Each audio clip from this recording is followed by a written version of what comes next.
پتہ نہیں ایک بے نام سی خلش ہے، مجھے ڈپریشن ہو رہا ہے، مجھے ٹینشن ہو رہی ہے. حافظ ابن قیم اپنی کتاب الوابل السیب میں لکھتے ہیں، اور مجھے یہ بات بہت پیاری لگتی ہے. وہ کہتے ہیں کہ جب انسان کو بھوک لگتی ہے نا تو اس کے پیٹ میں فاقے کی کیفیت پیدا ہو جاتی ہے. یعنی یہ ایک کیفیت ہے نا، ویکیوم، خلا پیدا ہو جاتا ہے پیٹ میں.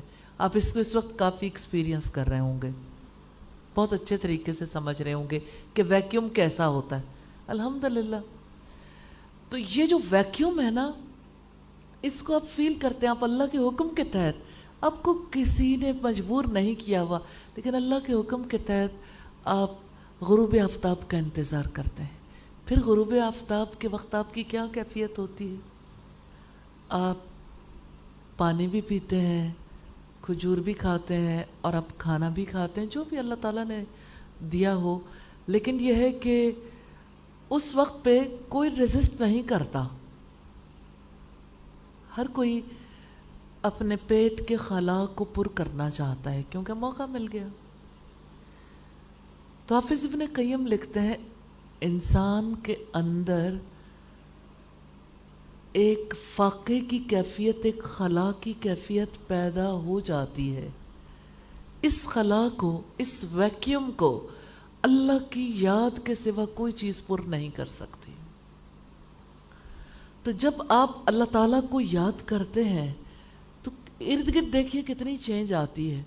جیسے نبی صلی اللہ علیہ وسلم نے فرمایا کہ ابن آدم کا دل جب ذکر سے خالی ہوتا ہے تو شیطان اس پر دھرنا دے کر بیٹھ جاتا. یعنی وہ اجاڑ بستیاں تو کوئی بھی قبضے میں لے لیتا ہے نا، تو شیطان دھرنا دے کر بیٹھ جاتا ہے. جس وقت وہ اللہ تعالیٰ کو یاد کرتا ہے دبک کر بھاگ جاتا ہے، کیونکہ اب اس کے پاس جگہ نہیں ہے. تو اللہ کی یاد کی کتنی بڑی ویلیو ہے، اللہ کے ذکر کی. اس لیے اللہ کا ذکر کرنا سیکھیں. زبان سے ذکر نفع دیتا ہے. ابتدا میں انسان کا دل شامل ہو یا نہ ہو، آپ کو زبان کا ذکر بھی جاری رکھنا چاہیے. سبحان اللہ والحمد للہ ولا الہ الا اللہ واللہ اکبر. ان میں سے الگ الگ بھی سبحان اللہ، سبحان اللہ، سبحان اللہ، اور اسی طرح سے اکٹھے بھی استغفر اللہ، اور اسی طرح سے لا حول ولا قوة الا باللہ، لا الہ الا انت سبحانک انی کنت من الظالمین، حسبی اللہ. اور اسی طرح سے ذکر کی بہت ساری اور صورتیں جو اللہ کے رسول صلی اللہ علیہ وسلم نے بتائی. تو آپ جس وقت ذکر کریں تو رسول اللہ کی سنت کو فالو کریں. 70 یا 100 مرتبہ سے زیادہ نہ بڑھیں ایک وقت میں. دوبارہ باری آ جائے گی، ابھی آپ کر رہے ہیں، پھر کر لیں، پھر کر لیں. اور آپ دیکھیں کہ جس وقت آپ ایک ذکر سے ڈسکنیکٹ ہوتے ہیں نا، تو عین اس موقع پہ آپ کے لیے، اگر آپ بہت کمیٹڈ نہ ہو تو آپ پھر ذکر کرنا بھول جاتے ہیں. اس لیے دوبارہ اگلا ذکر کرنا ضرور شروع کر لینا چاہیے. اللہ تعالیٰ ہم سب کو توفیق عطا فرمائے. اسی طرح سے جیسے انسان زبان سے ذکر کرتا ہے نا، تو جس چیز کو انسان سب سے زیادہ یاد کرتا ہے اس کی کوئی نشانی دیکھ کر انسان کے چہرے پہ خود بخود اسمائل آ جاتی ہے. جیسے کسی پھول کو دیکھ کے، جیسے کسی پھل کو دیکھ کر، جیسے اللہ کے رنگوں کو دیکھ کر، جیسے موسم کی شدت میں بھی یاد تو آتی ہے، کیونکہ انسان کہتا ہے کہ یہ تو اسی کا اختیار ہے.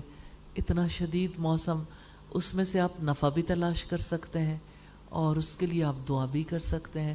اور اسی طرح سے جیسے سورج کی روشنی میں، چاند کی چاندنی میں تو بہت ہی زیادہ توجہ چلی جاتی ہے، الحمدللہ. اور اسی طرح سے انسانوں کو دیکھ کر، انسانوں کے رنگ، شکلیں، اور پھر جانور دیکھ کر، پھر انسانوں کے رویوں میں، پھر آپ دیکھیں کہ اس کائنات میں جو کچھ انسان کو نظر آئے، جس کو انسان دیکھتا ہے، سنتا ہے، جس کو محسوس کرتا ہے، ہر ایک چیز سے جیسے آپ دیکھیں سم ٹائمز یعنی انسان کہتا ہے اچھا کسی کو دیکھ کر اسے فیل ہوتا ہے کہ فلاں کی شکل فلاں سے بہت ملتی ہے، کبھی بہنوں کی شکل ملتی ہے، کزنس کی ملتی ہے، کبھی ایسا ہوتا ہے کسی کی اپنی ماں سے شکل ملتی ہے،